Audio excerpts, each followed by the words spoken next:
Have you ever found yourself in a situation where you accidentally deposited more funds into your Robinhood account than intended? Or perhaps you realized you needed the money for something else. In this video, we'll walk you through the process of canceling a Robinhood deposit. Robinhood is a popular investment app that allows users to buy and sell stocks, options, and cryptocurrencies. While it's a great platform, mistakes can happen. Sometimes, you might deposit more money than you meant to or realize you need the funds for an emergency. Fortunately, Robinhood provides a straightforward process for canceling these deposits. Step-by-step guide. Log into your Robinhood account. The first step is to access your Robinhood account.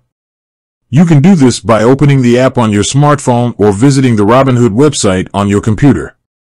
Navigate to your account settings. Once you're logged in, locate your account settings. This is usually found in the profile section or by tapping on your profile picture. Find the deposit history. Within your account settings, look for a section labeled Deposit History or something similar. This section will display a list of all your recent deposits. Locate the deposit you want to cancel, review the list of deposits, and identify the one you wish to cancel. Make sure you have the correct deposit information, such as the date and amount. Initiate the cancellation process. Robinhood typically provides a button or option to cancel a deposit. Click on this button or select the appropriate option to initiate the cancellation process. Provide necessary information. You may be asked to provide additional information or confirm your decision to cancel the deposit.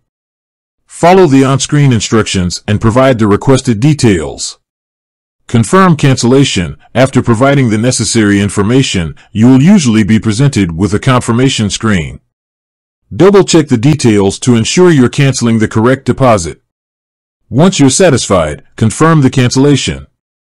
Additional tips.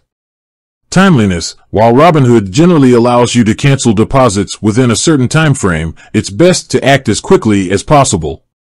The sooner you initiate the cancellation, the more likely it is to be successful. Contact support. If you encounter any difficulties or have questions about the cancellation process, don't hesitate to reach out to Robinhood's customer support. They can assist you in resolving any issues and ensure a smooth cancellation. Canceling a Robinhood deposit is a relatively simple process, but it's essential to follow the correct steps to ensure a successful outcome. By following the guidelines outlined in this video, you should be able to easily cancel any unwanted deposits and regain control of your funds. With that said, thanks for watching, and until next time.